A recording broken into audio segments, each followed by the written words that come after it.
Sehr gut. Sehr gut. I'm a time traveler from the year 2025, and I've come here to kill you, Hitler. Oh, not again. I'm never gonna have enough time to finish these paintings with all of these time travelers trying to kill me. Well, I'm going to succeed. Before you pull the trigger, can I just ask why? Why do all of you people want to kill me? Isn't it obvious? I'm a progressive, a liberal, a fighter for social justice. And you are a fascist who implemented a reign of terror. And while the effects of your policies devastated the world for decades, soon we will be able to take back the White House, and we will be able to use the government to force people to follow our great ideas. You want to use government power to force your ideas on the populace. Me too! That's fantastic! What? No. Ugh. You and I have nothing in common. What I'm saying is there are people in our time with dangerous ideas, and we need to silence them. Silencing those who disagree with you. I do that too! Oh, wunderbar! Oh, the Nazi movement will not die with me. Don't give me that! I'm enlightened, and you're as bad as... well, as Hitler. Listen, what I'm trying to say is we are very close to implementing a utopia, as long as we can get rid of some certain undesirable people groups. Yes, like the Jews. Yes, like the Jews. Oh. So, in the future, Oh. you also do not like the Jews? Well, no. But we don't believe in segregating all the races like you do. I mean, except for, like, graduation ceremonies. And dorms. And hiring practices. Oh, and admissions policies. That sort of thing. I, too, am a fan of the segregation. I'm sorry, I have to ask, is this a real firearm, or is this some kind of toy for kids? It's a flare gun. I'm trying not to support America's toxic gun culture. I'm a firm believer in gun control.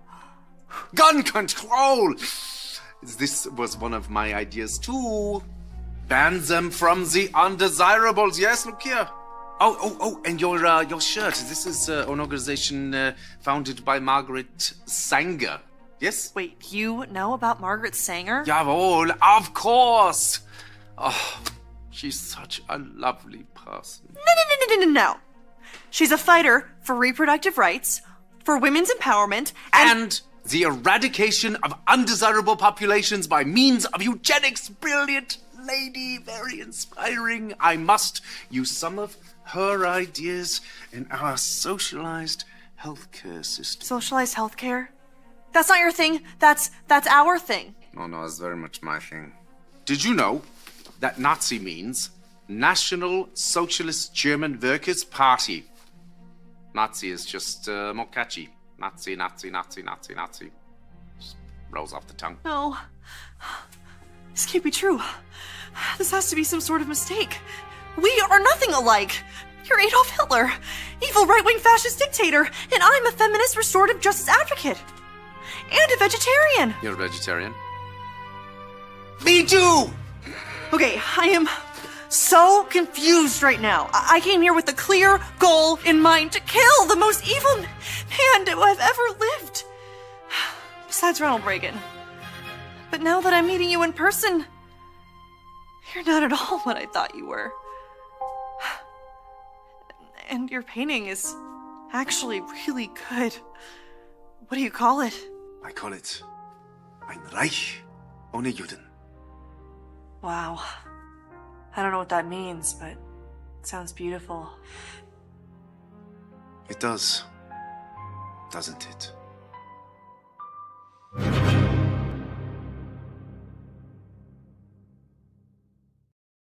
Hey guys, how's it going? Welcome to the program. This one I'm basically going to call a special edition. This one I would recommend a pen and paper for, only because what you're going to learn might astound you. I'm going to put all of my slides in this teaching moment. I'll put them over on my locals where you can download them as a PDF so you can, go through them, you can fact check them, you can see whatever the case may be. Anyway, folks, welcome to the program. Would you please lift a finger and share this program? Remember, my job is to make you the smartest patriot in the room. A lot of the flack I caught in doing the full forensic audit in Arizona was I put you before the lawmakers in Arizona because the truth is yours. And in those agreements and the audit for the other people was that the Senate gets to control what information is released. I was the only one that wasn't subject to it because I just wouldn't let them put it in my contract. So for me, I value truth and transparency. Today's program is brought to you by the fine folks at Goldco. It's a very simple proposition. Now is the time to protect your money with gold and silver. So I'm just asking you to go get the free gold and silver kit from my partners at Goldco at jovanlovesgold.com. Just download it. It's absolutely free, especially if a 401k, IRA, or retirement savings account, jovanlovesgold.com. And you might qualify to get up to $10,000 in free silver. Also, it's that time of year again. You asked for this to come back because so many people wanted one of these. This is part of my normal life to have a freeze dryer, especially when you, go into the holiday season, have all that extra food. Yep. Scan the code, folks, or you'll see the URL below, but we got $1,000 off. And remember, in your gift giving coming up soon, don't forget one of the best things you can give your family and loved ones is a good book. This one's based on a biblical principle. This one will help you control your food supply. Don't fall for the ones that knocked off my work. This was the first one ever done on this topic. I made an ebook. They knocked it off. Make sure you see my signature on the book so you know you get the right one. Now, I'm going to warn you up front. This might be absolutely the most direct, transparent I've ever been with you about a topic. I don't mean that I held anything back. I mean, my choice of words, how I do this, how I share with you what I share with you. I'm just going to ask you as I share you this today, which might push your mind to different limits. It may cause you to toss and turn. I just ask that you don't unfollow me because I'm showing you the truth. There are many truths all over the place in our life, and it is all about truth and transparency. That's the one thing that everybody, needs in their life. I'm going to ask you to have patience. This one may very well test your ability to hear the truth. I know it will. I know it will. I'm just asking you to have patience.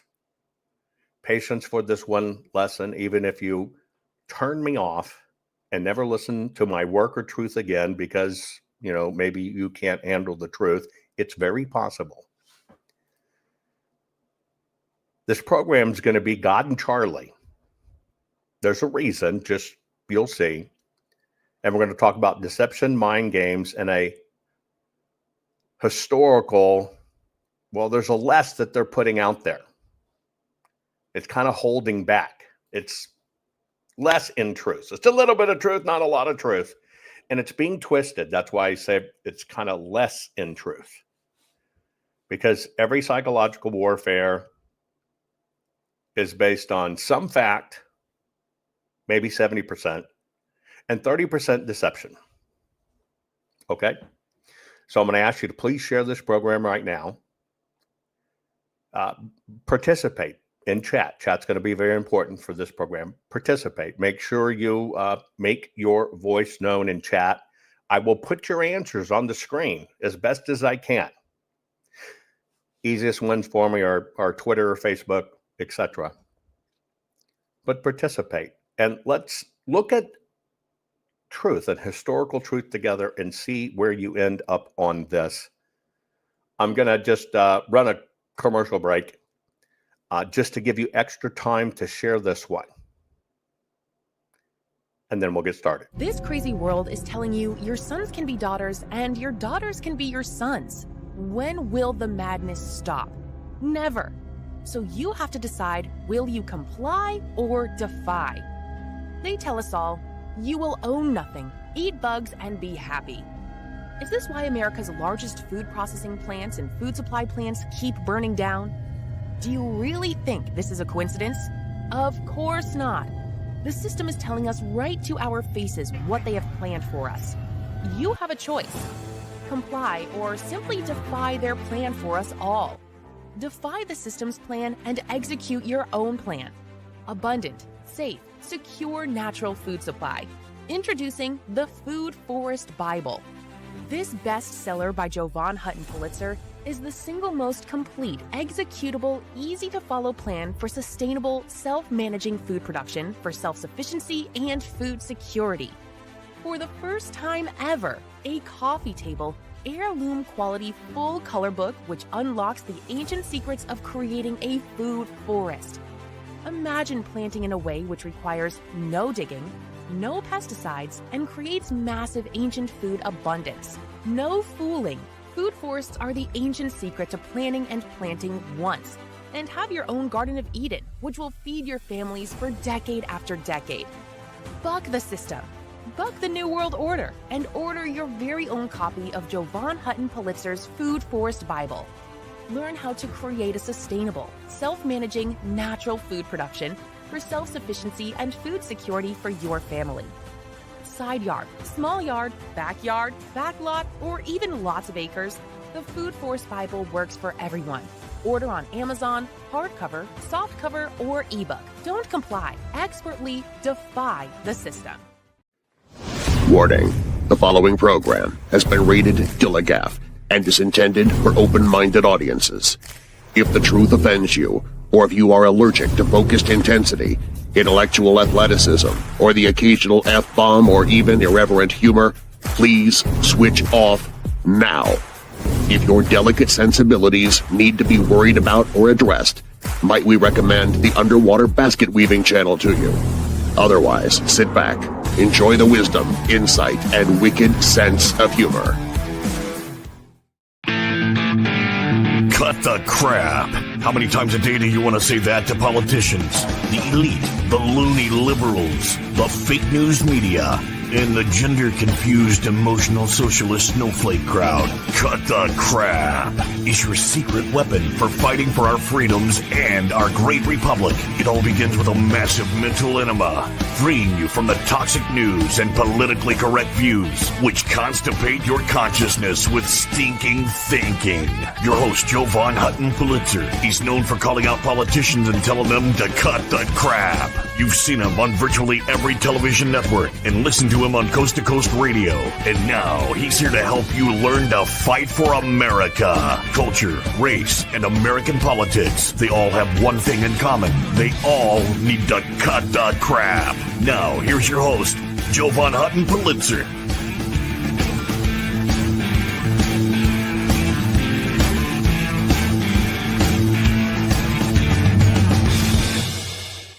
Okay, folks, welcome to the program. This is going to be a little more educational than most. It's called God and Charlie, Deception and Mind Games, and a historical less in truth. It's like the less you know, you can get confused in truth. Less in truth. Anyway, most of you that have been following me for a very long time understand I value truth and transparency.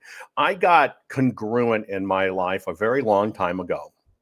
You know that I grew up in less than optimal circumstances. My father made a hobby out of being married 12 times. And it was just, my childhood was very abusive, very punitive, very soul and physical crunching. But at the same time, it's part of what sharpened my mind to what it is. But probably one of the things I learned early on for me was God had a place for me, and I had a direct connection to God. It's probably the most important thing that I learned. And it sustained me through tremendous amount of things, even things where there's no logical reason I should be living to this day and be here. And I take that seriously. And in many times I take truth and transparency maybe too serious because I can't play the brown nosing, kiss your booty, smoozing game. I can't. I have no respect for it. And I accept that about me. I totally accept that about me. But it's not how mankind is at all. So first, let's kind of I want to do a little bit of I'm going to show you a picture, and I want you to put in chat what this picture I put on the screen. Please put it in chat. Please participate. I want you to put on the screen what the picture means to you. Is that okay? What the picture, that's it, just the picture. And Holly, I love you back, and Carol and Frank over on YouTube and stuff, and everybody tuning in, right? Trogdon Casey and Jason and Lish and everybody else, over on the different channels. I appreciate you being here. Okay, let's get started. If you would make this participatory, it'd be great. I'm going to show you this first picture. Tell me what this image brings up for you, right? When I put it on the screen. What does it mean? What does it represent to you? Some people have said sheep and freedom, control, right? Sheeple. What does this mean to you when you see this image? Okay. And so for me, it's the pandemic, and it was a way for virtue signaling a bit. I'm one of these good people, right? Not one of you bad people that are going to infect people, right? Compliance. Zod is with us from down under, folks, and I appreciate you, Zod. Let's see. What does this one symbolize to you? If you're looking at this photo, right? What does it symbolize for you? Of course, communism, absolutely. Control, Red Guard, right? Same thing, control and communism. So I think we can kind of agree on that one. Here's another one. What does this one represent to you? The need to shave her mustache? I don't know, but no, I'm going to put humor aside this time. What does this one, when you're looking at it, to you? Well, confusion and freak and mental illness, etc. Right? Crazy, brainwashing, fucking Fruit Loop, manufactured mental illness. You can see a lot of things. So there's a lot in that symbol. I'm going to show you another one here. What does this symbol to you? Somebody said godless on the other one, right? Mind altered, mental illness, brainwashing. What does this one represent to you when you see it? When you see this, right? Somebody said illness, slavery. What does this one represent to you? Idiocy, simple just followers, right? Not questioners, etc. Okay, misguided idiots. Okay, so you can see you can kind of visually identify this one. Here's another one for you. What does this one signal to you? Right? And I know those ones were wearing vagina hats. I know that. I just wanted to know what it signaled to you. Somebody said back there, source was army, sad, whatever. When you see this, right? Wholesomeness, faith, strength, right? Wholesome, right? Smartest people, right? And we know that the Amish, I'm not looking for more of the physical fact. I'm looking for what does it, family values, what does it signal to you? Freedom, right? Old-fashioned beauty, right? You have to admit the Amish women, no matter their size, are very attractive because they're just, right? Pure, just whatever, right? Family, lots of kids. So you can kind of see it, faith and family, etc. Okay. Let me show you another one, and you tell me what this one signals to you.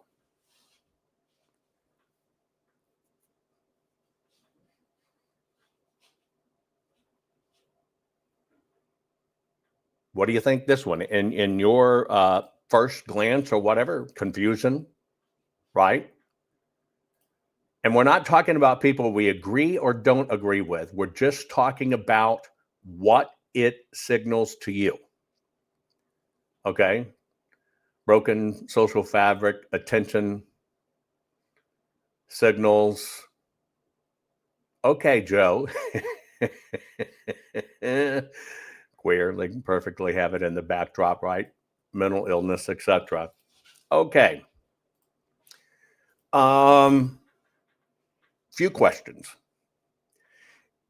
A lot of those can interchangeably be in control or whatever the place may be, whatever the piece or fabric or whatever you want to say, can be or can't be or whatever the case may be. Here's one more. What do you tell me what this means to you?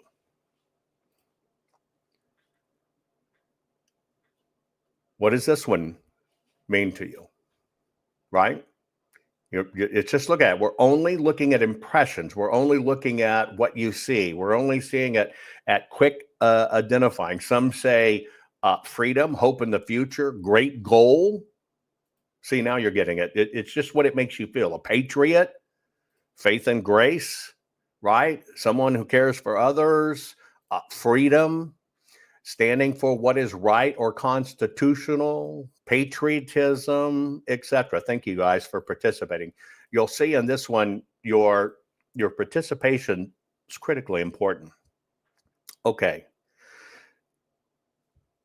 So if I was to put those into a category, one could be control and mental illness, one could be freedom and faith, God, etc. Okay, let me ask you a question. How many of you, and it's totally okay, your faith is 100% up to you. It is nobody damn business in the world unless you want to share it. None of us have a right to judge. Not a freaking one. None of us is pure enough to judge. Okay? And even if your faith is totally different than mine, I'm okay with that. I am totally okay with that. Right?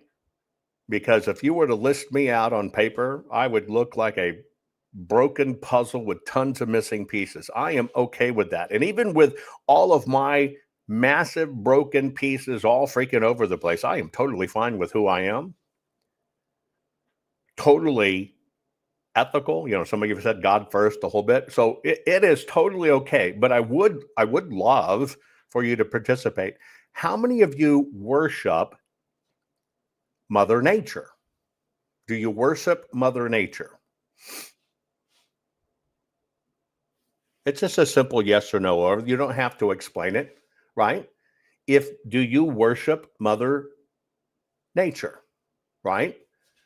And now I'm using worship as a very specific term. This is who you worship, not that you respect it. See, it's right. You got it right. I totally respect Mother Nature.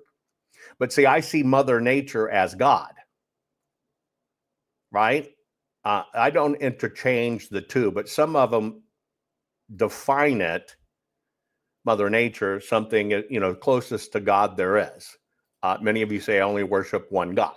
Okay, so you follow where I'm headed with it. Let me ask you another question. How many of you worship the sun? Right? I'm in awe of Mother Nature. I am, in some said for Mother Nature, not me. I don't worship her, but I appreciate her beauty, right? Somebody said dirt hugger, tree worshiper. See, it's all over the place, but God created nature. So, and God, for me, God created the sun. But how many of you are, right, sun worshipers? I'm asking where you give your worship, where you give your prayers, okay? You get it?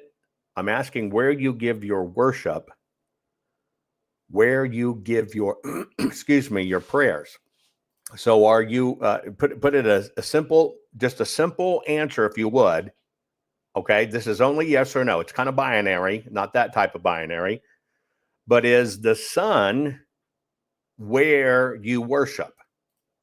Right? Is the sun where you worship at all.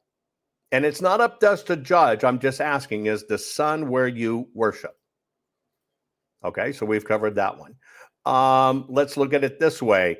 And there's a lot of sun worship in all our ancient cultures. You do know that, right? When you see this, which is kind of a combo of Egyptian and ancient Mayan. When you see true sun worship as gods, and you've seen it all throughout history, what do you tend to think about it? Like when you see the ancient Egyptians and their key deity, until a certain point in time, was the sun, right? Was the sun, which means that's actually who got the worship, right? So you do acknowledge there's a lot of sun worshipers, and a lot of you say, don't worship it, but love it, right? But Egyptians, they worshiped the sun. So I'm asking you, if you were, and yes, God made the sun as well, right? God made the sun as well. And I'm saying S-U-N, sun. You can see it in the photo. I'm talking about the thing, the sun that comes up in the sky, travels around our planet, okay? And it's what sustains everything we do, right? It sustains everything on it. But is that who you give your worship to? Okay? Is that who you give your worship to? Now, here's your final question. I got two more questions. Here's one question. As best as you can, the picture will have two questions, right? And here is the photo. Okay. Do you do your best, or is it important to you, the 10 Commandments? Is the 10 Commandments, right? Is the 10 Commandments important to you? Right? Is it important to you? Right? I just want to understand where it stands in your life. Is the 10 Commandments something you do your best to, or something that you have reverence and respect for? Is it important to you? Okay. Now, the next question I have regarding this image is, and you're right, Zod, a very fine and good starting point. But amazing. When I look at the 10 Commandments and how confusing man is in laws, and you go back and look at rabbinical law and how many laws there were, it's really a miracle that it could be defined in 10. And if you can get to that 10, boy, you're rocking and rolling. Now, here's my other question. It's important you answer. Where does the 10 Commandments come from? And yes, RJ, this is deep. I'm going to get deeper, right? I'm going to get deeper. But where does the 10 Commandments come from? Okay. And I don't mean who delivered them down the mountain. I mean, where they come from, the mountain, of course. Where does it come from? Where does it come from? Okay. And so now you're getting the picture. It's, God's law, right? God passing it to Moses. And you don't have to agree. You do not have to agree. Okay. And yes, Moses brought them down the mountain. Okay. Etc. Now, the last question I'm going to ask you before I get into the teaching moment if you had to list out 1, 2, and 3, now pay attention, please.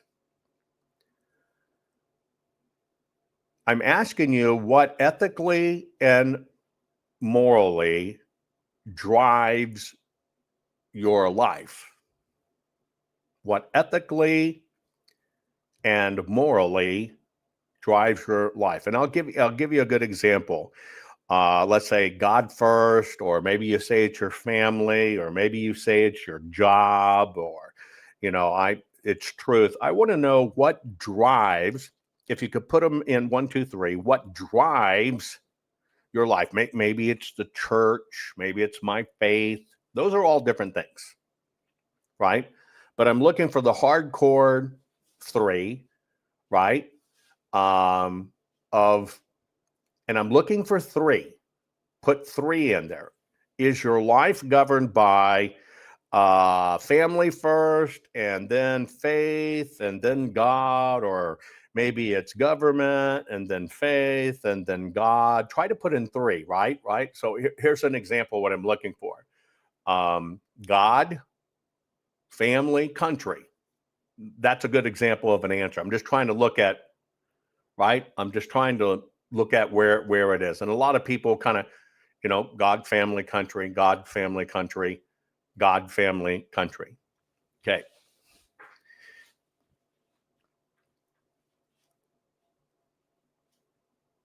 Which comes first? Now, listen, right? And Furger says, that's focus. Politics. We've been focused on politics for a long time, but I'm actually asking what really drives you, the basis of what you do. And there we go. God, spouse, family.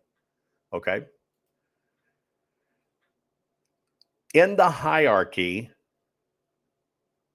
of God or faith or church or government or laws, right, or society, and you had to choose one, and try to be serious for this program, and you had to choose one of all of that, right? And somebody answered honestly, thank you, was family, God, country, now God, country, family. So it can kind of be fluid. The number one thing, if you had to nail it down to one, what is the most important for you? It's the most important. Your connection to the church is the most important. God, right? Somebody said God comes first. Can't have the rest without him. God, right, etc. Somebody over here said survival, paying the bills, and family. But some say free will comes first. God, you get free will from God, but yes. Okay. So we're going to begin this journey. And I'm going to tell you why I decided to do this. And I'm going to tell you what the hell it has to do with Charlie Kirk, right? And that's why I called this God and Charlie Kirk, Deception, Mind Games, and a Historical Lesson, right? Because I don't think history doesn't teach every fact, and it's to control man. So I'm going to play a very short video for you, and then I'm going to get right to it. But first, I want to show you something when it really comes down to it, right? When it really, really comes down to it. And you've got a sign where it all comes down. Watch this. I thought this was amazing. My daughter called me this morning, and she was just saying over and over again, Dad, I'm sorry, I'm sorry, I'm sorry. Dad, I'm sorry, I'm sorry, I'm sorry. As bad as this looks, as bad as this is, I want you to see something. You've got to see this. Open the door, Kenzie. This is my daughter. She was in this car. My God is an amazing God. She's got a little bit of scratches on her hands, a little bit of scratches on her feet. And that's all. I serve an amazing God. If you don't believe in him this morning, you can look at this. That guardrail is on the driver's side. She crawled out the back window, and she was in the road when I got here. My God is amazing. that just sends chills down my spine. It brings tears to my eyes. That's pretty amazing. Wouldn't you agree? Pretty damn amazing. Now I'm going to show you, and it's kind of funny because I got that video first, and then the next day, somebody shared with me a second video. And I kind of watched the chatter around this second video. And some of the chatter was, oh, they're trying to reposition Charlie. They're trying to do this. They're trying to do this. They're trying to, because Candace Owens said the Jews killed Charlie. And oh, look, it shows where the allegiance is. So I want to show you this video. So he would turn his phone off to honor the Sabbath. He would come in, open the junk drawer. Everyone has a junk drawer. Open the junk drawer, said Shabbat Shalom, put it in there, turn the phone off, slam the door, and he felt so free because he was unreachable for 24, 48 hours. Okay. So she's telling the story to Jesse about what it basically equates to their lives on Saturdays. That Charlie would turn off his phone and would say to her, Shabbat Shalom, which means nothing more than have a wonderful day of peace. A wonderful day of peace, Shabbat Shalom. And they would celebrate the Sabbath together. Now, where it was posted, everybody's kind of freaking out that it said Saturday. Where it went is people were called, oh, it's a Jewish deception. It said, we're kind of doing it, told you Charlie was controlled by Jews and the Jews did them in. Watch it again. So he would turn his phone off to honor the Sabbath. He would come in, open the junk drawer. Everyone has a junk drawer. Open the junk drawer, said Shabbat Shalom, put it in there, turn the phone off, slam the door, and he felt so free because he was unreachable for 24, 48 hours. Okay. And it's a testament to his practice at home. It's a testament to his practice with his wife and loved ones.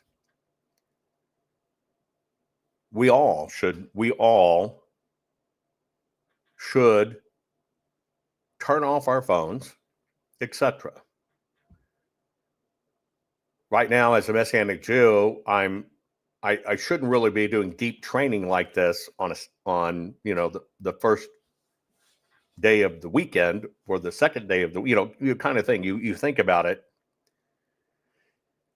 because the Jewish Sabbath is sundown Friday, takes you all the way through the night, all the way through Saturday day, all the way to the evening of Saturday at sundown. That's the Sabbath that's associated with Shabbat Shalom. But I watch this, and you're seeing all this disgusting crap out there, Charlie Kirk, the Jews, and all this other stuff. So I want to do a teaching story with you. And now, every bit of this you can fact check, and I expect you to fact check it. Don't believe me. Be a responsible adult.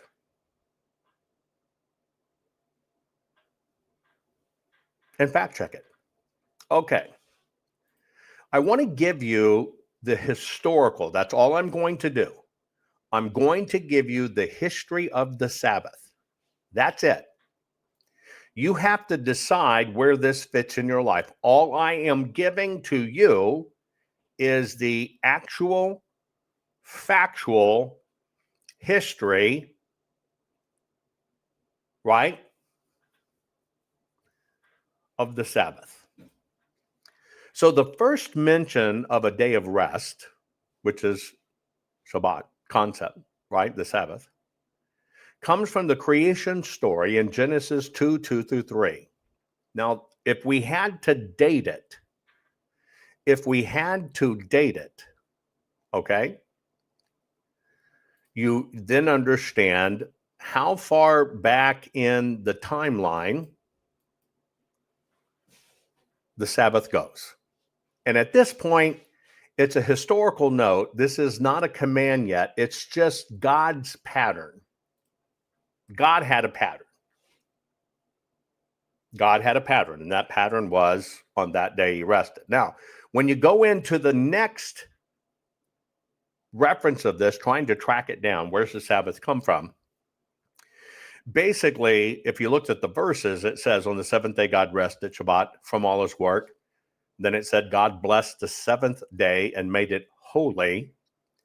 And this is the earliest seed of the Sabbath, establishing the rhythm of a sacred seventh day. So this is where that comes from. Not from our action, from God's action. Okay? Now, as we get into this next evolution, because remember, I'm only covering the actual historical timeline of the Sabbath. And if you'll stay with me, I think you'll kind of learn some interesting stuff if you'll stay with me. Now, the first human command to observe a Sabbath comes in Exodus 16, where they talk about manna, right?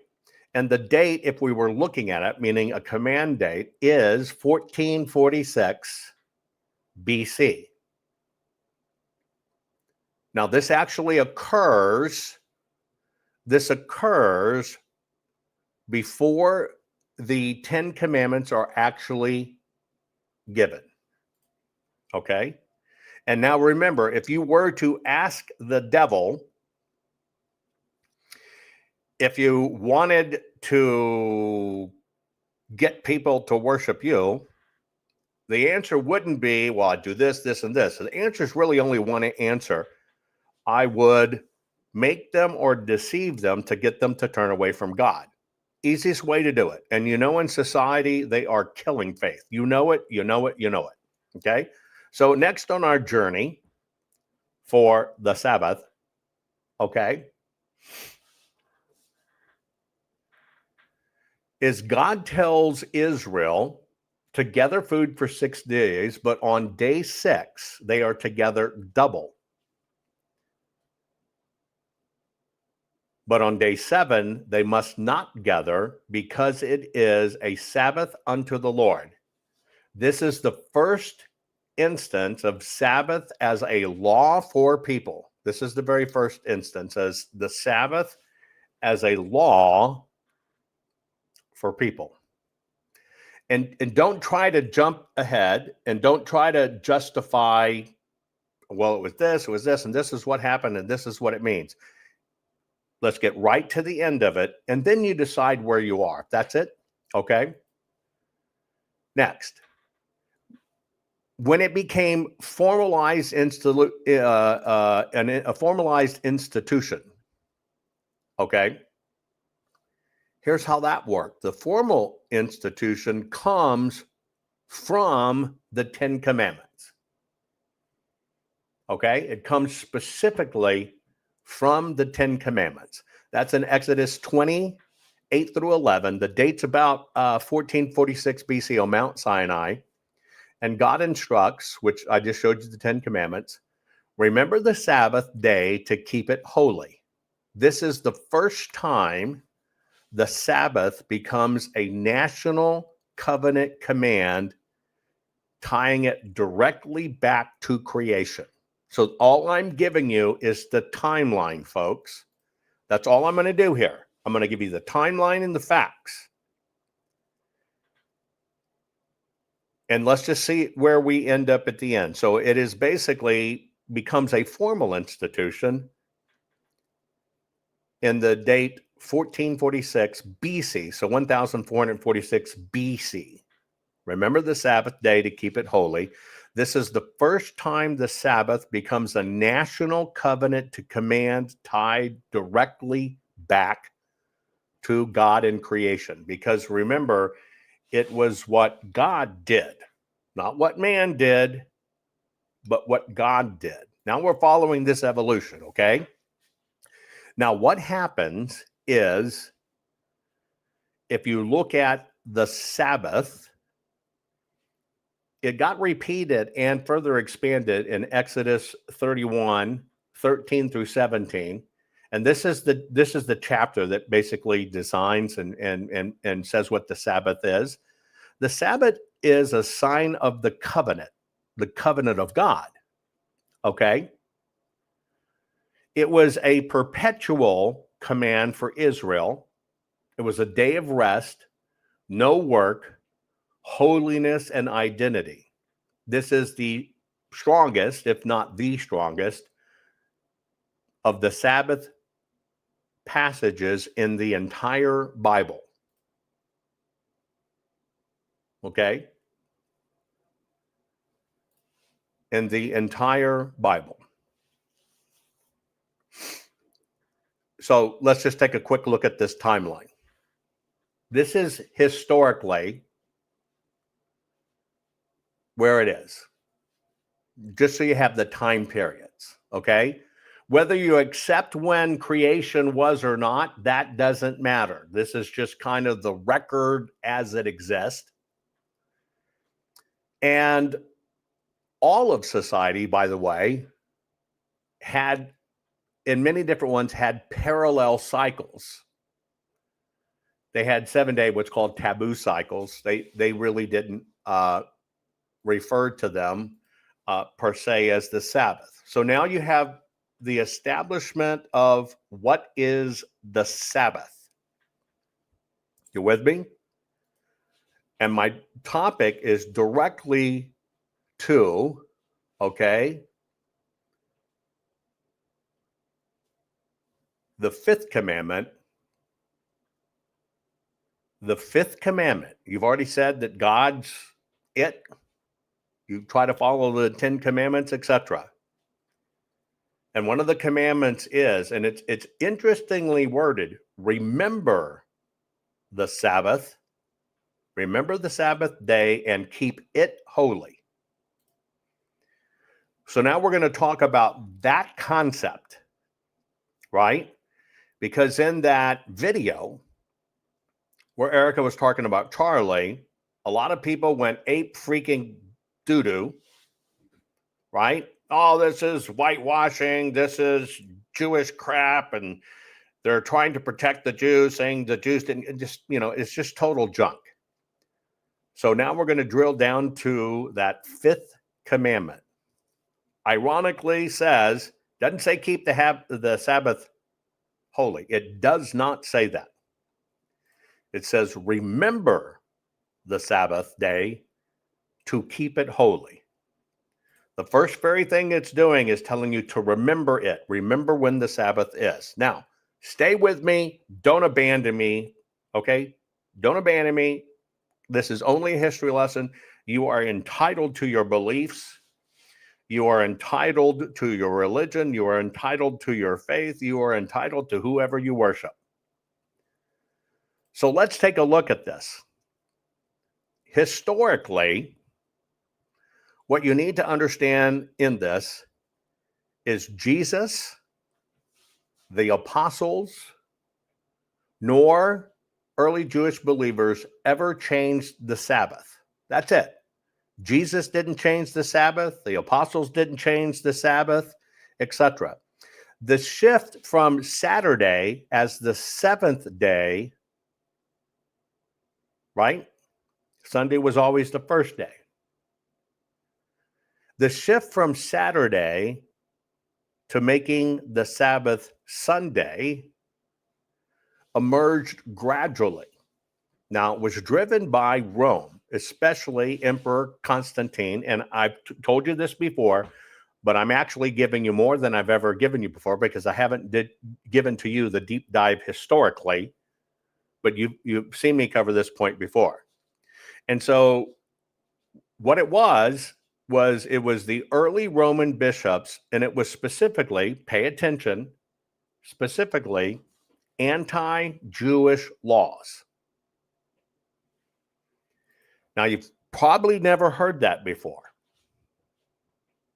But here we are again in a massive war that's biblical in nature between good and bad. And, you see people cutting off little boys' winkies saying they're a girl, and little girls' boobies saying they're a guy, and whatever.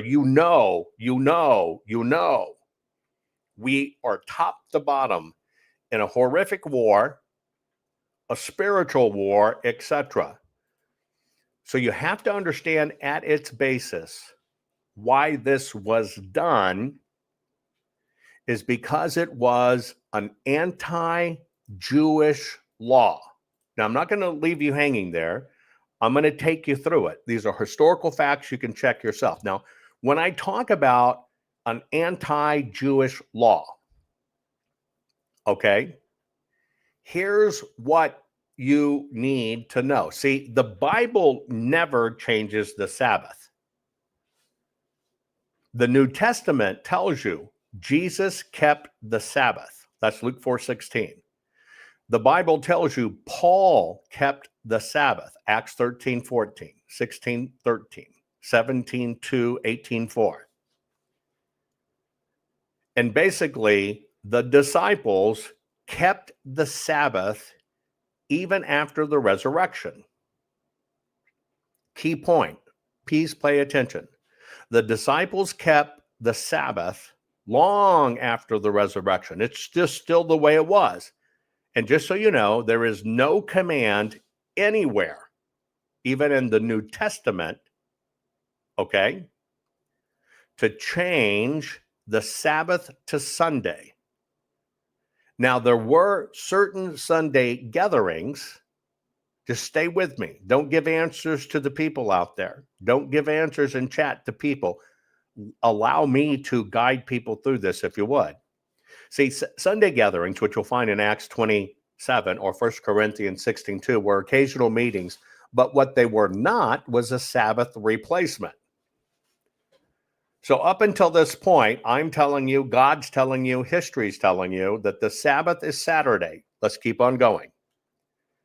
Now, here's what happened in this process, okay? And this is an first step that the early Roman Christian church did, and it was based on anti-Jewish pressure.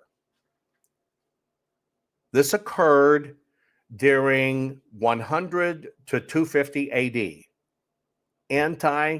Anti-Jewish pressure, okay? During the first 2 centuries after, right, the crucifixion of Jesus, etc., everybody was still Sabbath keeping. Saturday. They were still Sabbath keeping. I'm just asking you to remember that. This is only a history lesson. You decide what you want to do or fact check. You can fact check every one of these. Now, see what they did is because in the Roman Empire, Judaism was outlawed at various times. It was actually a crime to be Jewish. A lot of them had to do with the Jewish revolts.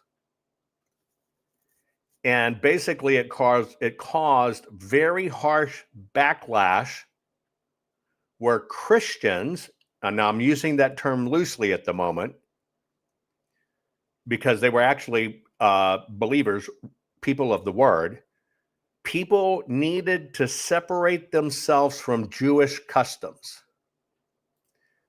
Now, I want to see if you'll put in chat, why did people need to separate themselves from Jewish customs?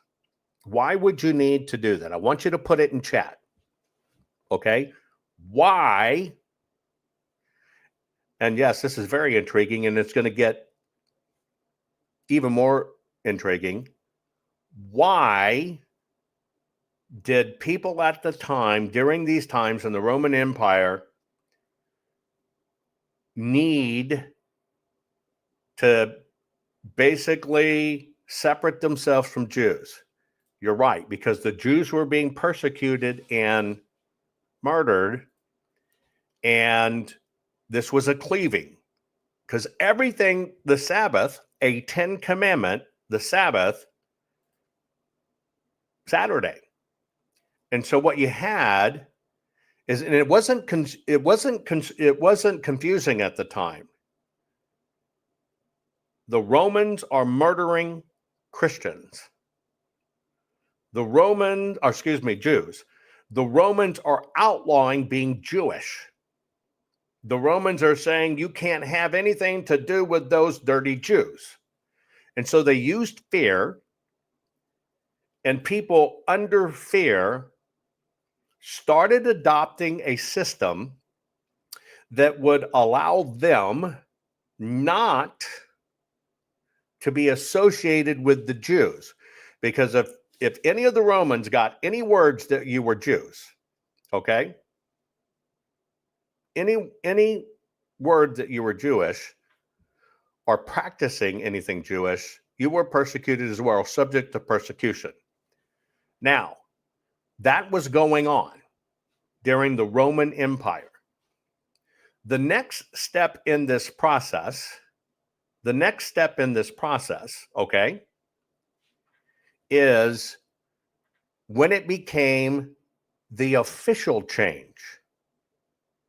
The official change. And that came with Emperor Constantine, which I told you about in 321 AD. And this is the actual turning point, cleaving away in world history. Okay? Now, Constantine put out a civil law. On the venerable day of the sun, let the magistrates and people residing in cities rest. This is a government law.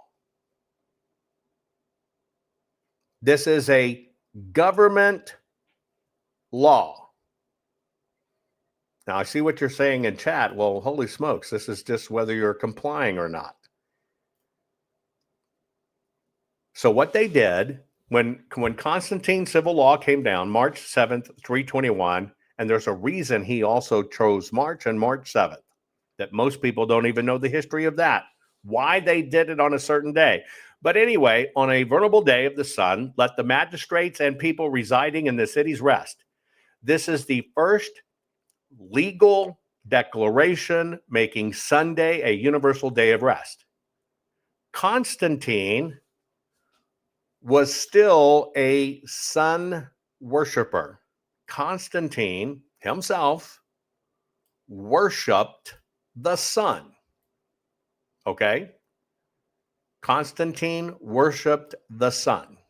Now, what this was, so you understand what it was, just so you understand it historically, okay? What Constantine actually was compared to anything else is Constantine, the government, and everything else, they were Sol Invictus, worshipers of the sun. And I'm not even talking about Revelation. I'm not even talking about 666. I'm not even talking about any of that. The best thing to do is follow along, folks. Don't hijack people's thoughts. Don't hijack people's directions with your opinion. I'm asking you just to follow along on a history story. So Constantine and his society and their society was Sol Invictus. Sol Invictus, worshipers of the sun. Okay? Now, this is where, right? This is where there is it's a mandatory Sunday rest originates. It does not come from the Bible. It's totally outside the Bible. Now, as we follow this progression, this is a historical progression. Now, when Constantine did it,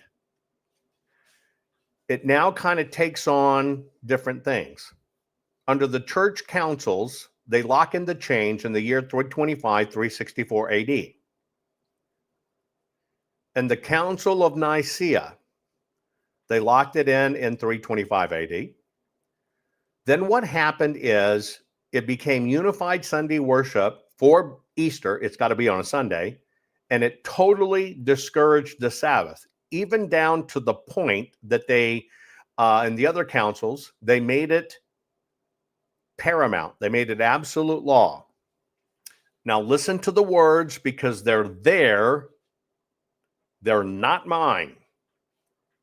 The canon law reads, Christians must not Judaize by resting on the Sabbath, but they must work that day. Instead, honor the Lord's day. Now, you see a really interesting change here. There is a Sabbath, and they say, don't you dare rest on the Sabbath. You must work that day. And your rest day, okay, is the Lord days. So this is the very first official church ruling forbidding Sabbath,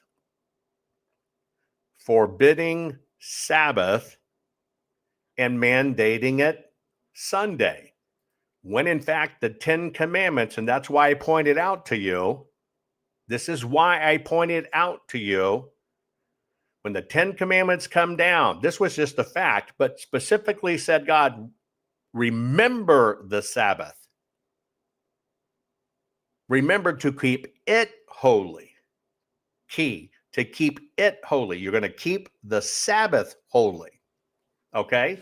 And so as we come down through this time, this is where the church, and most people don't know this, the church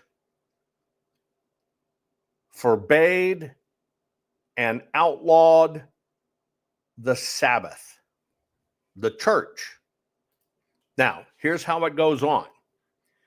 And so basically, now they're openly prosecuting, hate the Jews, get rid of the Jews are bad, the Jews, okay? So the Catholic Church, where this comes from, because remember, it was the Roman Empire, the Holy Roman Empire, the Roman Catholic Church, the Holy Roman Catholic Church, and then generically, as you have it today, the Catholic Church. And I'm not talking about your religion. If you're Catholic, your religion is up to you. Your faith is up to you. This is not what this is about. This is only a historical accounting.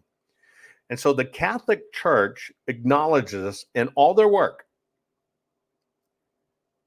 It even says you may read the Bible from Genesis to Revelation, and you will not find a single line authorizing the sanctification of Sunday. The scriptures enforce the religious observance of Saturday. The Catholic Encyclopedia says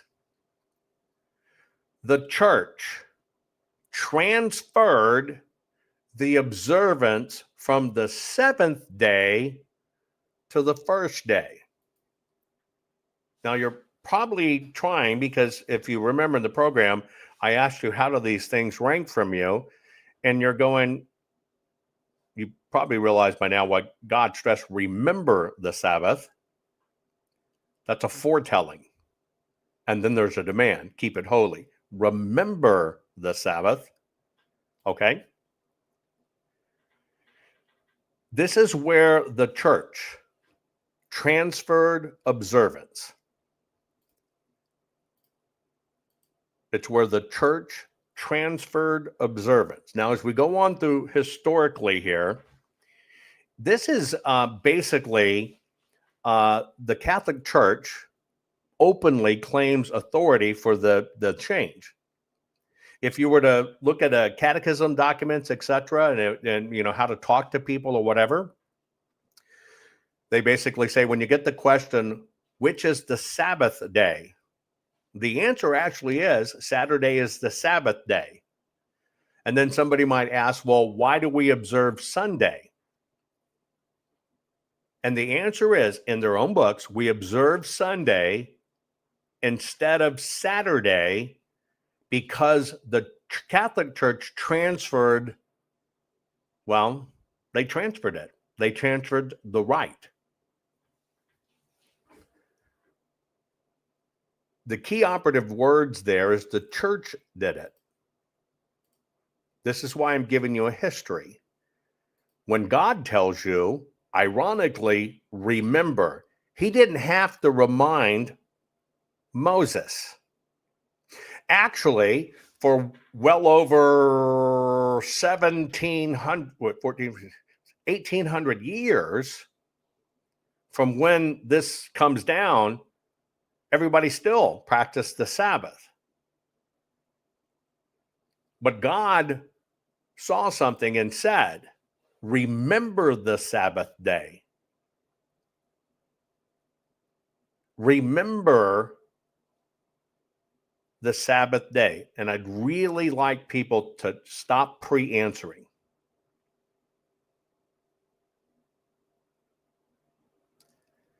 The instruction is to remember the Sabbath day. Remember the Sabbath day. Okay. Now, why did Rome change it? Because this is where I'm getting in, right? Everybody's saying, well, it's the day for fellowship and worship. It is not. It never has been.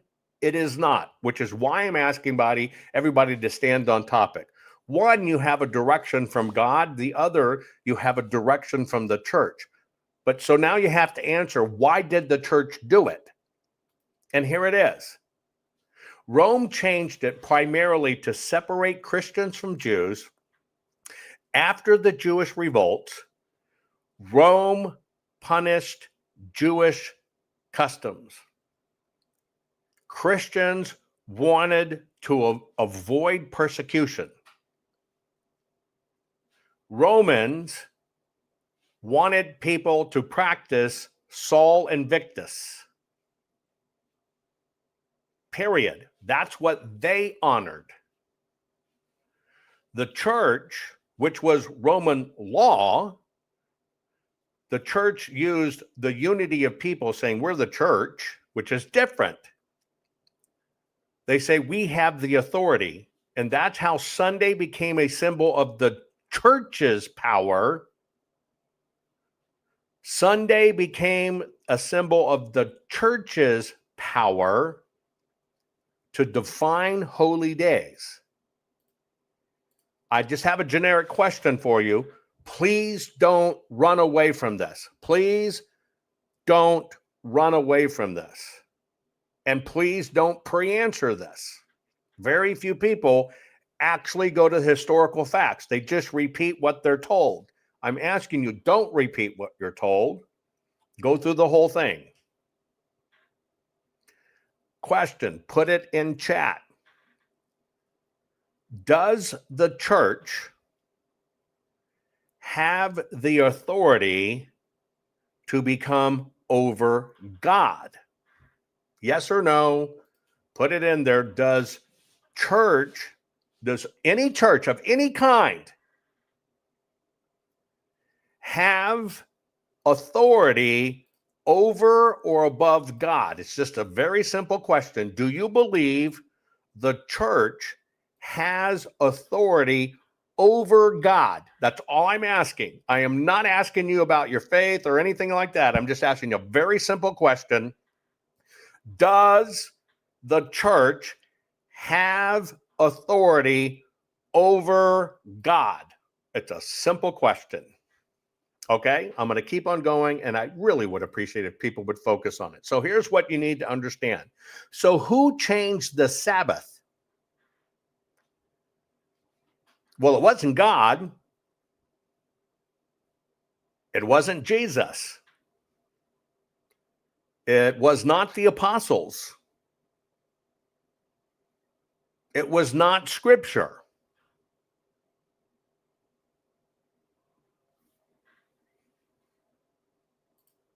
You do get that point, right? It was the Roman government. Now,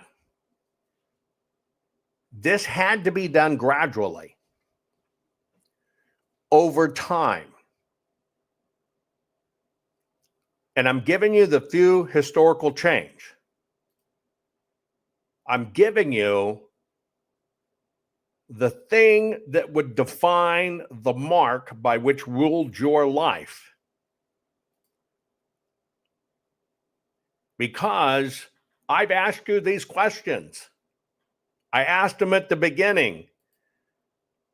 Are you one, subject to following government mandates because you just think the following, do you worship the government, so you do follow their mandates? I even asked you, do you worship the sun? I asked you, do you pray to the sun? I asked you, where's your hierarchy in it? Is the 10 Commandments, is it rock solid? Now you got to ask yourself, why 1,800 years before this shift, God would see fit to tell Moses, who practiced the Sabbath, all the people down below practiced the Sabbath, to say, remember the Sabbath day. You got to ask yourself that question. Context is everything. If all of these people who everywhere, the Sabbath was that day, Friday evening sundown to Saturday evening sundown, why would God, you know, it's like a commandment, breathe air.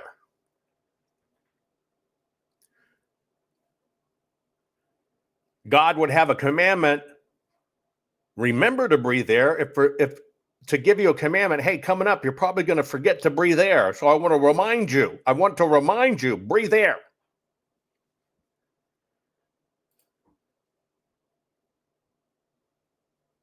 But you swear that God's first. You swear that the 10 Commandments are it. But I just gave you the full historical change.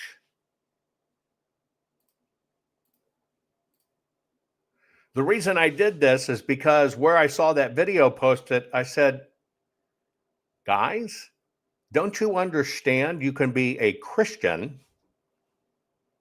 I'm the only Jew in the group, by the way. I said, don't you understand you can still be a Christian, but keep the 10 Commandments and keep it as the Sabbath? And I didn't ask you who you pray to. I did not ask you who you pray to. I did not ask you who you pray to. That's a whole different topic. Because see, up until this same exact time, everybody prayed to God.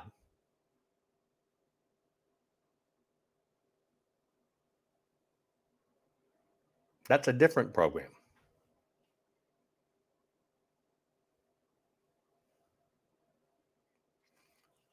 When those 10 Commandments came down and Moses came down, everybody knew the Sabbath was Saturday. And everybody prayed to God. So in this change, I want you to understand things you might not have read before. In the canon law, here it is, Sunday is our mark of authority. The church is above the Bible, and the transference of Sabbath observance is proof of that fact. I'm going to read that again, and I want to let you know that little bitty word mark is incredibly important. Because the church needed to make sure people accepted the mark, their mark. And when you read all the Catholic records, here is the fact that is taught. Sunday is our mark of authority. The church is above the Bible. And the transference of the Sabbath observance is proof of that fact.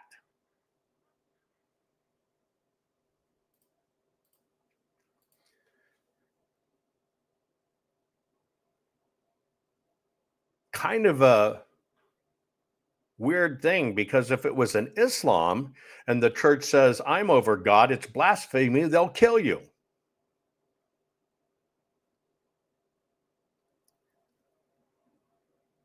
This is the difference between historical theology and where you placed your faith.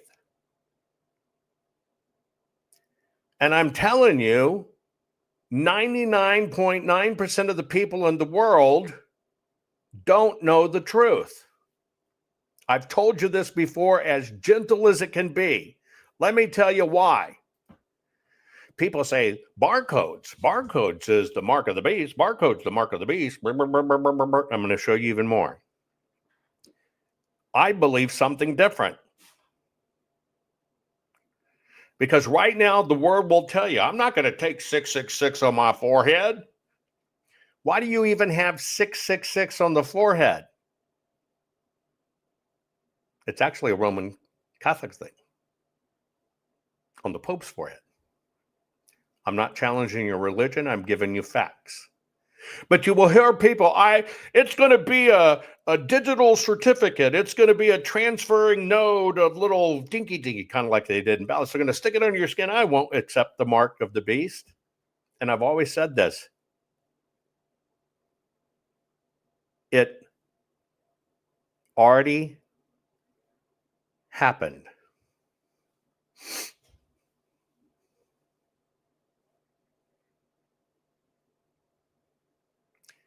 It already happened. And this is why history matters. Because if you don't understand that even in our modern world, that even things like Republicans fought to free the slaves, you would think everybody was enslaved and the Republicans did it. You would think the fight was over slavery when it was over commerce and economic control. Let me continue. Please stay. Justin the Martyr, revered in the church, and can we stop talking about what is in Old Testament, New Testament, all this other stuff, and just focus on the lesson? And let's don't shift people from learning. I personally believe when you got hundreds and hundreds of people in one chat, and somebody decides to give their theological view, and they look, they're going to miss something I'm doing here. Let me teach my history lesson. Hell, I'll even run the show longer to let you chat to oblivion. But here's the deal. Just in the apologetics of it, this is called apologetics. It sounds like they're making an apology, but what apologetics means is justification. And the church says we always gather on the day of the sun. I asked you earlier, were you a sun worshiper or not? Okay, so I actually ask people, don't insert what you've been taught. I'm only giving you history. This is why I don't openly say the mark of beast is it has already happened. Because everybody will go, no, it's not. It's when God rides on clouds and comes down from the air. Stop. I even gave you the church calls it the mark, and people ignore it. So just scratch that if it keeps you from learning. When the church says we got people to accept the mark, it's the mark of our power. We are over God. If you want to ignore that, ignore that. Just period. Right? I don't want to get into mark of the beast and stuff. It derailed you, and now everybody's going to go conflict back crap. Don't do it. Just look at some facts here, okay? All through time, as this is going on, when they start writing the first apology, the church has to acknowledge that it and only it gathers together on the day of the sun. That acknowledged Sunday gatherings and never, ever say that the Sabbath was changed by God and the apostles, period. You can go back and hear it. Tertullian. And this is a really interesting one. Others with a greater show of reason take us for worshipers of the sun. He's saying we're being mistaken as worshipers of the sun. This suspicion is mainly due to the fact that Sunday is the day on which we devote ourselves to prayer. Even back then, it started to become a problem. So they had to tweak it. Let's continue. Now, when you get into the later councils, when it became not only government law, but it became church law, was in the year 364. This is the first ecclesiastical law forbidding Sabbath observance. Now, I got a really interesting question for you, because at the start of the program, I asked you to be honest. Who comes first, God, the commandments? Let me ask you a question. Just a very simple, honest, non-emotional question.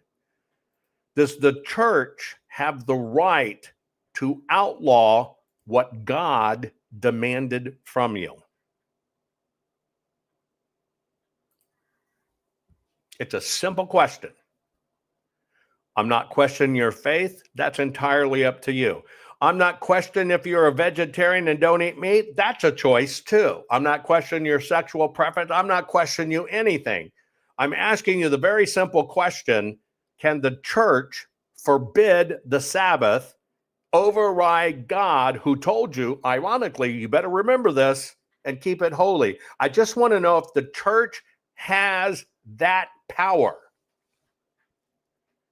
You will logically say no. You logically know no. Hell no. But what have you been taught? And what do you do?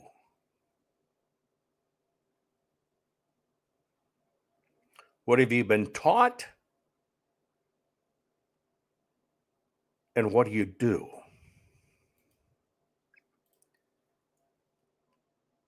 When you understand Canon 29 said, Christians, this is rule by law, don't you infect other people. Don't you get infected by those people. You ostracize those other people.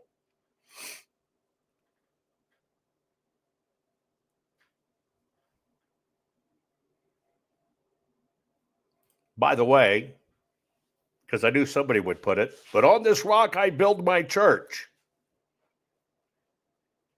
Yeah. When those books, some of them, those letters, you think it was apostles.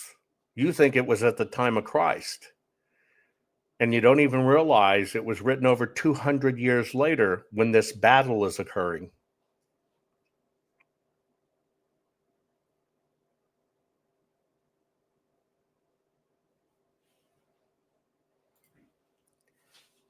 The fact of the matter is, the law was Christians must not Judaize by resting on the Sabbath, but must work on that day. But the Lord's day they shall especially honor. If any be found refraining from work on the Sabbath, let him be excommunicated. This is the critical moment.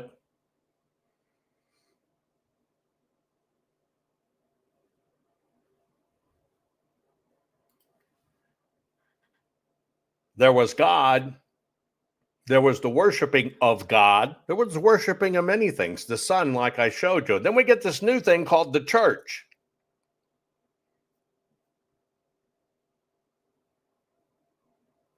Hundreds of years later,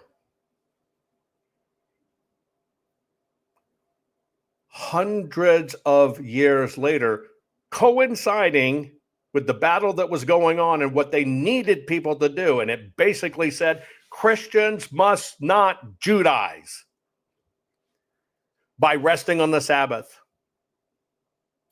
If you do what they're doing, you, like the Jews.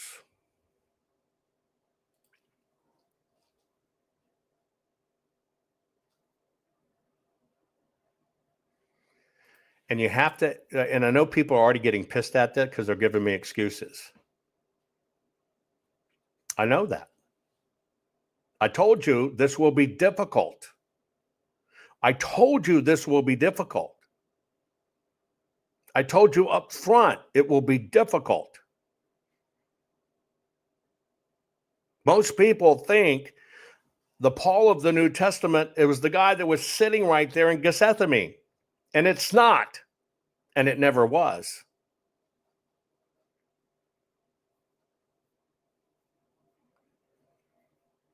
I told you this. I told you this. And then I know it's hard. I know it's hard. Don't lay it over me. Don't lay it over me. I'm a hardcore purist. I am a hardcore purist. I dig for the truth. Do you know why we have circumcised men and uncircumcised men in the world?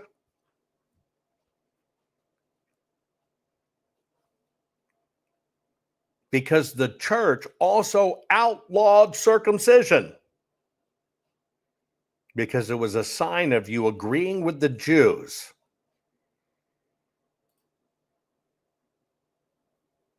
The church said, you don't do what we put down as law, we're going to run your ass out of town.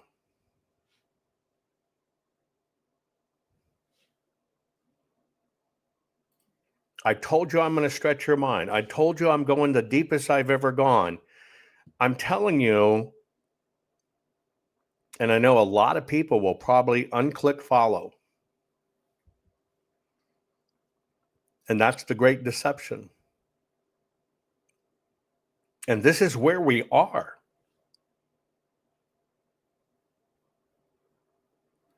This is where we are. This is how deep this is. This is how long this battle has gone on.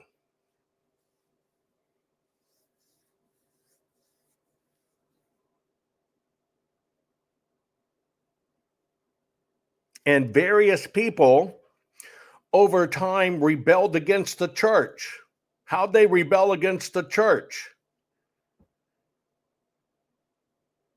Your parents demanded you be circumcised. That's why parents have to ask for it now. But there's a big difference. Stay with me, stay with me, stay with me, stay with me, stay with me. But this is the critical moment in time when the church abolished the Sabbath. So let's kind of go through it historically. Here's some of the words. Even Protestant historians. You can find it in every group. The theology historians tell you, even across all religions, that the change was man-made, not Bible-made. Martin Luther said it. It is true that the Sabbath day has been abolished by the church. For Saturday is the day which God commanded to be kept holy. God appointed this, and this is Westminster, by the way. God appointed the seventh day as the Sabbath in the Old Testament. The change of the day was made by the authority of the church.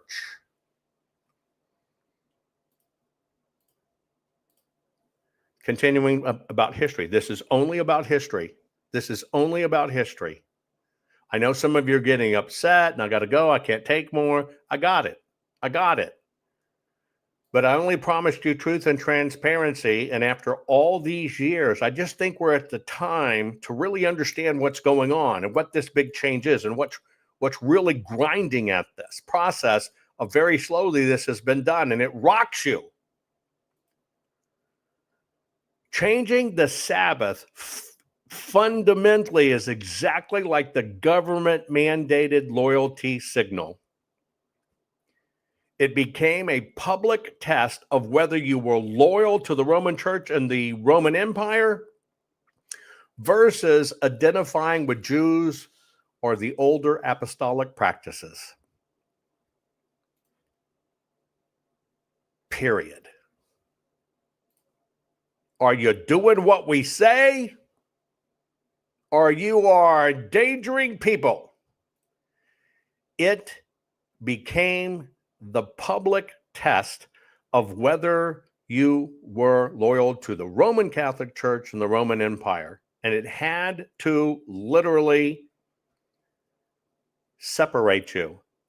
Don't shoot the messenger. Don't turn away from this. I have already told you, if you got in the beginning, people are vilifying Charlie Kirk and his family for practicing the real Sabbath. You can be a Christian, but practice the real Sabbath. I'm only telling you the difference between the commandments of God and what man made. You are the only one accountable for what you believe in faith, and that's why this is only in historical terms, and you can research it on your own. As we keep on, Sunday became the loyalty marker that I am not a Jew. Sunday became the loyalty marker that I am not a Jew. And when Roman society looked at Christians, if people kept the Sabbath, God's commandment, when he said, why would God say when there was not going to be, for 1,800 years, it was not going to be walked away from? Why would God use the word remember the Sabbath? Because he knew mankind was going to be challenged, and that damn free will might usurp, and you might not know the truth, and you might be getting pulled away. And when they saw you keeping the Sabbath, you're a Jew. You're doing something different than what's right for mankind, because the government knows. Sunday became a visible badge to separate Christians from persecuted Jews. This was not theology, it was identity politics.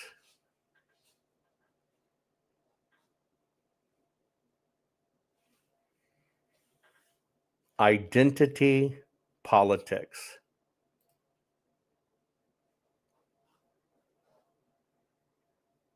Identity politics. And what did they pull on us to change our world now? Identity politics, where right became wrong, where bad became good. History repeats itself, folks. I keep on teaching this, I keep on teaching this, and I keep on teaching this. I don't care what you personally call your Sabbath, because it's not up to me. I don't think I'm better than, and I don't think you're lesser than. Let me repeat that.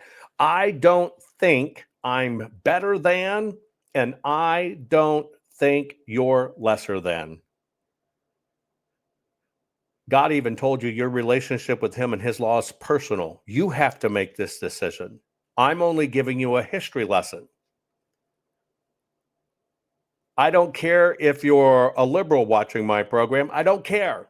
I don't care if you're gay and watch my, I don't care if you're trans and watch my program. I'm only here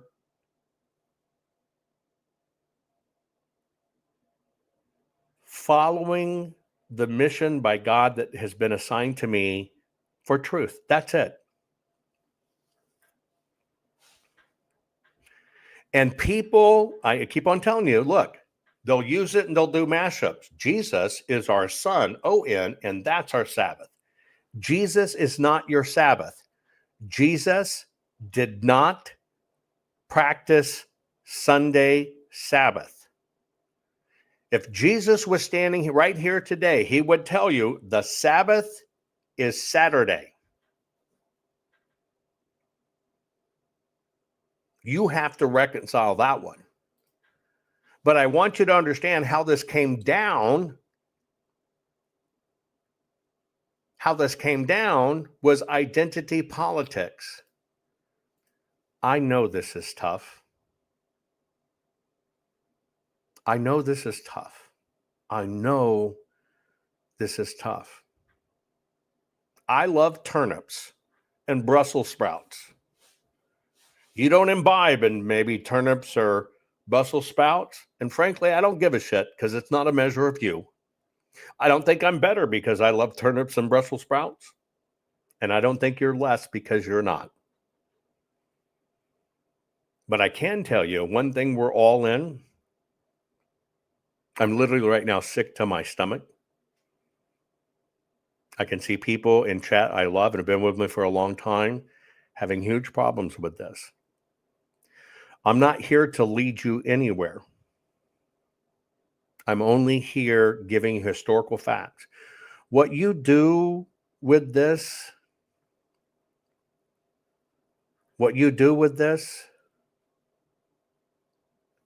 is you. It says Jesus did away with the work of sacrifice and rituals. That's where I meant he became the Sabbath. Sacrifice and rituals were never the Sabbath, something completely different. You didn't go to Sabbath and sacrifice, something completely different. Sabbath was not sacrifice day. Never has been, never will be. But we can mash the words together, but it never was. It never was. It never was. Here's what happened. During the bar revolts, Rome punished all Jewish practices. They crushed that revolt. And the way they were telling to exterminate you and your family is, were you complying? So they got rid of Torah scrolls. They got rid of circumcision. They got rid of Hebrew teachings. And they got rid of Sabbath gatherings in the places they controlled. See, at that time, I want you to understand Judaism and Christianity at that point. Look at the date, folks. Look at the date. You did not get the following New Testament pieces until after these dates. But until that date, folks, we were all the same. We worshiped God, and our laws became the 10 Commandments. Anything else past the 10 Commandments was church. And what Jesus said, you see this building, you see all these freaking rules, you are only accountable to God, and here are his 10 Commandments. And that's why they killed him.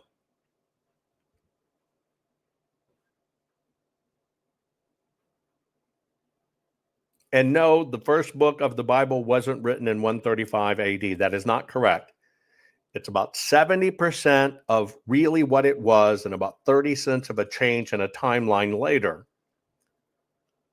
I just want you to understand this. It doesn't change anything at all. I'm giving you history. But why the system wanted to get rid of Jesus is because he said, you see this church, you see this institution, you see this government, this crap you're doing. No, there's God laws and you have a direct connection with God. Period. Period. Period. And what was going on at the time, you got to understand, so many people were being murdered.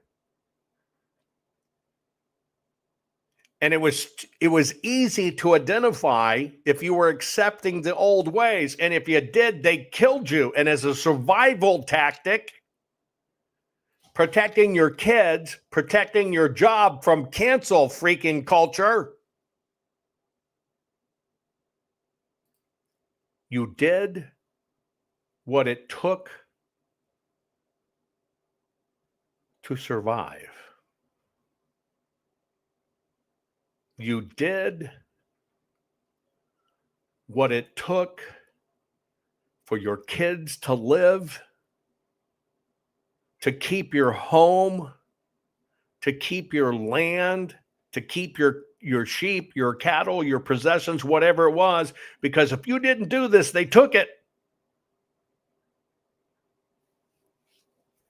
If you didn't do it, they took it away from you. If you don't do what they say, you can't travel. You can't have a job.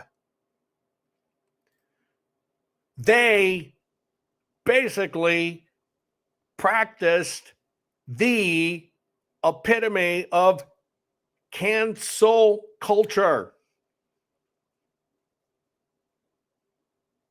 And this is where socially accepted by the world Sunday emerges. It became the loyalty marker. Are you with us or are you against us? And it was the world's way at the time of not getting fed to the lions. And they didn't, people say, I don't want you thinking I want to kill people. I'm not trying to spread a disease. And it became the social marker that identified you're something different. You understand why I use symbols at the beginning? It's the symbol of, oh, you're something different. Oh, you're a Jews. And by the way, this is not theology. None of this that happened is theology. It's identity and politics combined. It was the loyalty marker. Are you doing exactly what we told you to do?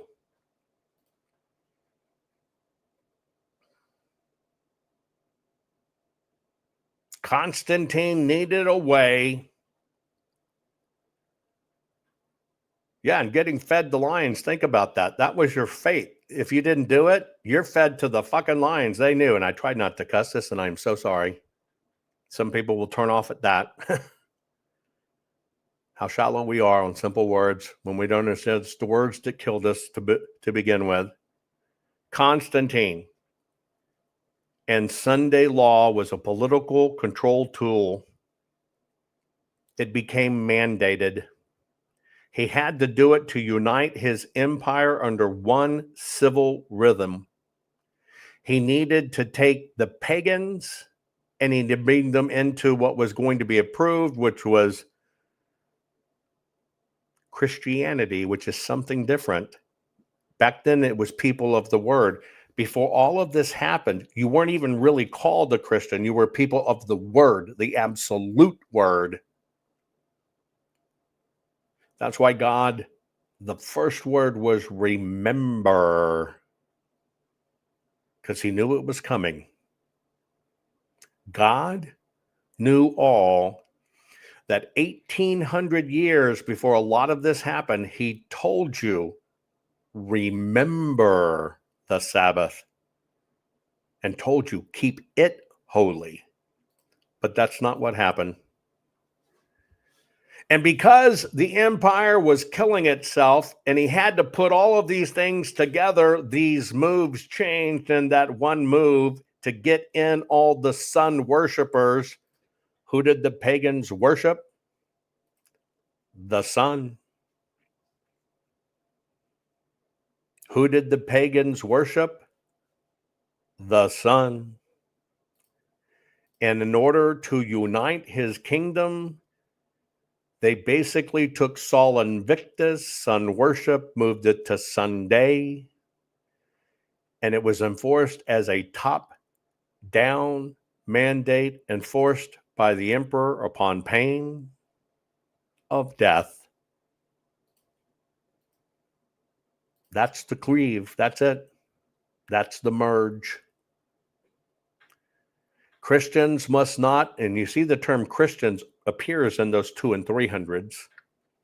Christians must not Judaize by resting on the Sabbath. It's the Jews. You must be a Jew. Jews are responsible for everything. Same things the fucking Romans said. Comply or die. Christians must not Judaize by resting on the Sabbath, but must work on that day. This is direct coercion. Do not rest on the Sabbath as God commanded. You better work on the Sabbath, and you better honor what we're telling you, Saul and Ventus. You better do it on Sunday, because if you're a Sabbath keeper, excommunicated means I'm taking everything from you. And they guised the compliance enforcement under religious text because people were driven by faith. And so what happened? Sunday became the test of citizenship in Christian Rome. The test of citizenship. Are you a citizen? Are you complying? And here's what it became: a cultural badge based on a government expectation. It became a cultural requirement that you must pass the compliance test.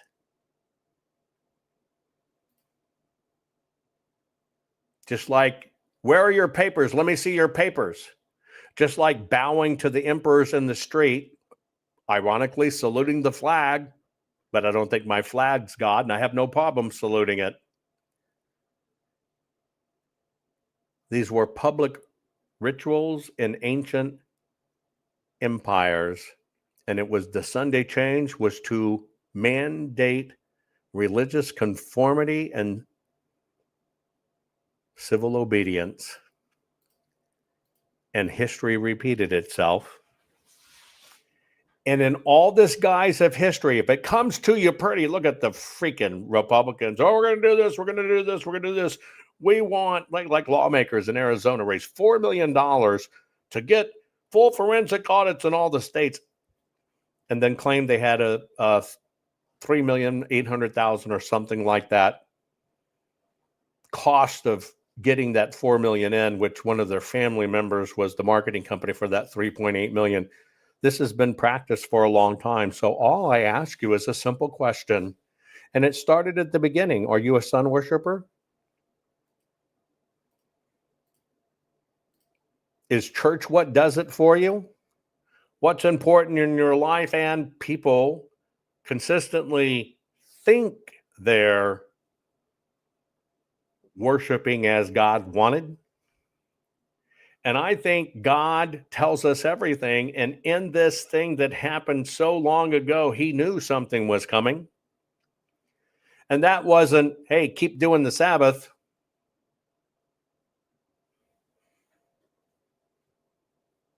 Keep doing the Sabbath.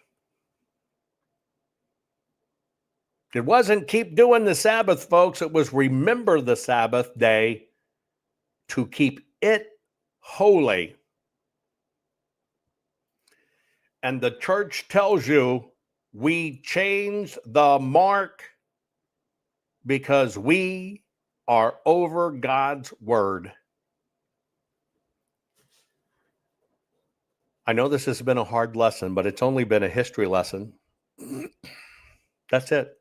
The Sabbath, Friday evening sundown to Saturday evening sundown. It's never changed.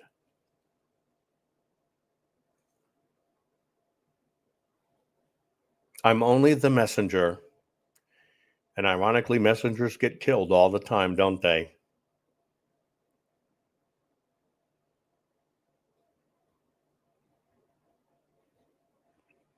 Yes, I am a Jew, but I'm a Messianic Jew. I'm a Messianic Jew that simply believes Jesus was, in fact, a Messiah, 100%. Undeniable. Undeniable.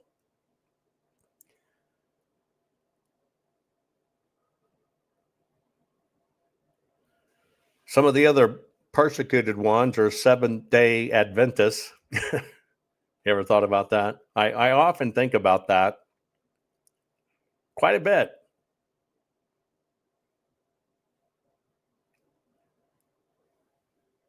Jews are vilified. You now see how long it is. Seventh-day Adventists, which practice this, are vilified. Even Messianic Jews are vilified. Because even though they accept Jesus as Messiah, Sabbath is Saturday, not Sunday. Church of God, which is the Seventh-day organization. The churches of God, the Ethiopian, right? The Syrian Orthodox churches, the Samaritans, many say, oh, those are just off-spinning factions or whatever. And the only difference is they say Sunday's not the Sabbath. And so why do you hear so much about the Jews being tortured and killed and eradicated? Because they decided God's law comes first, not man-made law.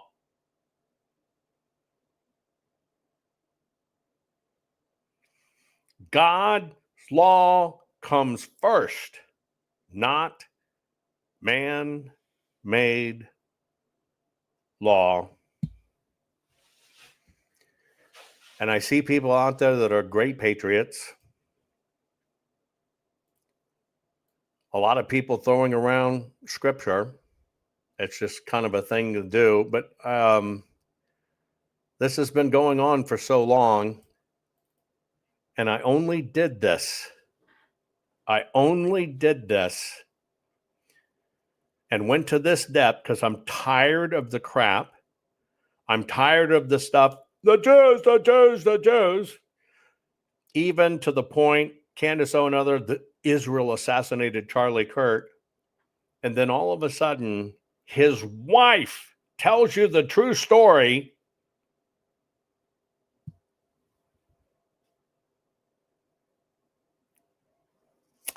And people are saying it's a con. They're trying to whitewash it. They're trying to hold it up. She's an Israeli operative. She's trying to whitewash it. So he would turn his phone off to honor the Sabbath. He would come in, open the junk drawer. Everyone has a junk drawer. Open the junk drawer, said Shabbat Shalom, put it in there, turn the phone off, slam the door, and he felt so free because he was unreachable for 24, 48 hours. For me, I knew when I chose to give you absolute proof and doing the Arizona audit, and when I was willing for them to not even have me do it, and I stuck to my guns and saying, I don't care who you think you are, but I think if you're an auditor, and I think if you're going to look at the drives, and the Senate has total review of what gets released, then you have a chance to lie under Senate control. And I bucked them. And you got the little myth that Jovan's a troublemaker or whatever. No, I stood my guns based on truth. The truth belongs to the people, not to the lawmakers, which is why I have patents on my technology, which is why I did it the way I did, and which is why Jovan said, screw you. They thought they got rid of me.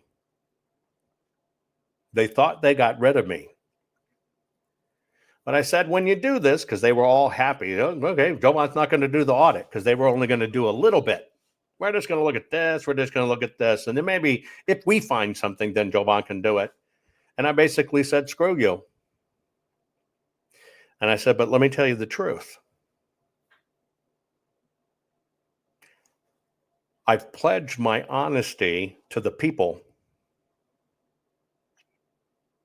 I told the people they'll get transparency from me. And by the way, boys, this is part of transparency. So I'm just going to tell the people what you're up to. And what did I do? Go back. You can find it in my archives. I told you. What'd you do? You picked up the phone and you sent emails to the point it blanked the entire Arizona Senate. 60,000 people.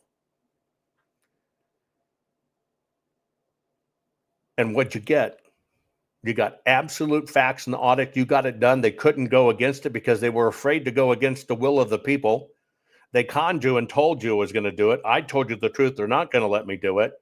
You stood up and you spoke up and you moved an entire government and got it done. Then what'd they do after that? Well, we let them do it, but we're just not going to talk about it.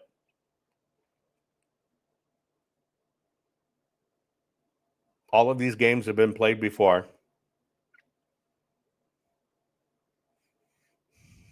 History repeats itself. And the reason you see so much evil and butchering little kids and pedophilia and all this other stuff is because Lucifer reigns. And this is his kingdom. And in his kingdom, you play by his rules. And he's had his rules over you for a long time. So you forget the fact that God even tells you earth is the fallen angel's domain. And once you understand it's us that is in their domain and they're going to do with it what they want, then you understand how this is, because all of us that know the truth are fighting against the most evil in the world to make the truth be known so we, the people, can fight back and eradicate it. And they don't want that to come to light. I hope you appreciated the history lesson today. I hope you're strong enough not to cleave for me and just go on the search for truth yourself. This is why I did it.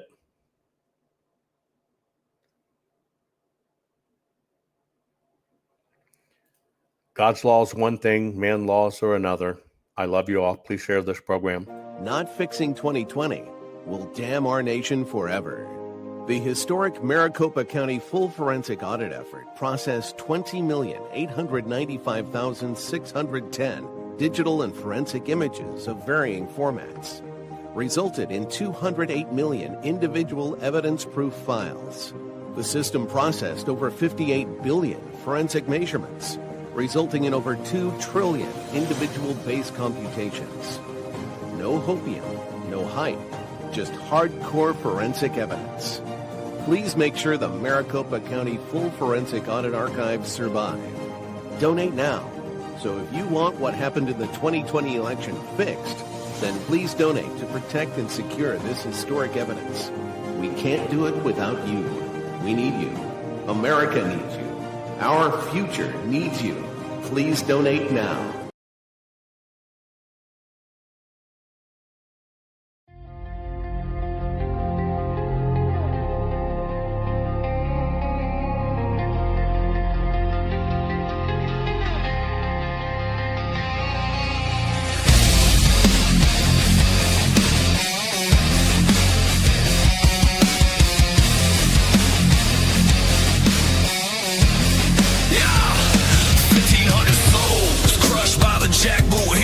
In the dark, mask on, guns drawn, how's that feel? Flashbang mornings, kids screaming, dogs shot in the yard, parade in the park, turned to gulag, now you play the cards. Tear gas, ghosts still choking in the marble halls, your insurrection lie while the real coup crawls, shackle like terrorists for a selfie and a prayer, while the real traitors sip champagne upstairs.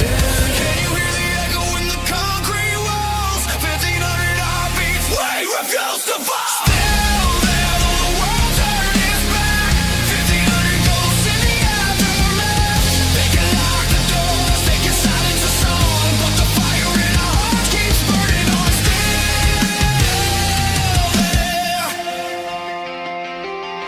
On the indictment still wet with your blood. Judges on payroll, gavels banging like a flood. Solitary key, just 23, yeah, we're black. They want us to crack, but we breathe through the crack. Let us till my daughter smuggle past the gods. Tell mommy I'm innocent, carved in the yard. You burn the flag of freedom on a global stage. We'll torch your narrative in a white-hot rage. Can you feel the tremor in the prison yard ground? 1,500 souls still making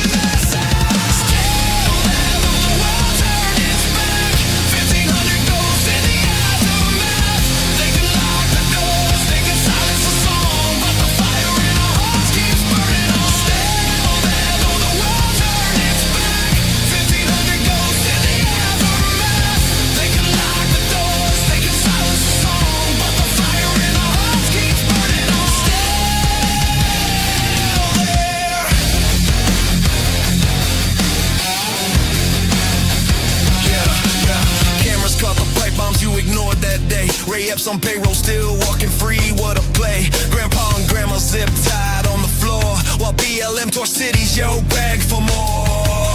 Pelosi's laptop lost, the footage stays sealed. Every lie you stack is a blade we wield. You built the gallows, we'll hang your decree from C to B. Our face breaks free. Can you taste the iron in the air tonight? 1500 fists ready for the fight. Ready for the fight. Still there, though the world turned its back. 1500 ghosts in the aftermath. They can lock the doors, they can silence the song, but the fire in our hearts keeps burning on. Still though the world turned its back. 1500 ghosts in the aftermath. They can lock the doors, they can silence the song, but the fire in our hearts keeps burning on. Birthday candles blown by a collect call ring. Daddy can't come home is a song they sing. Mom's on food stamps, houses foreclosed in the night. Kids ask the mirror, was daddy wrong or right? You stole first steps, first games, first I love you. Turned family photos into evidence for the crew. Every bedtime story now ends with the cage. Your scalpel cut deep, we bleed rage. If you let the children cry,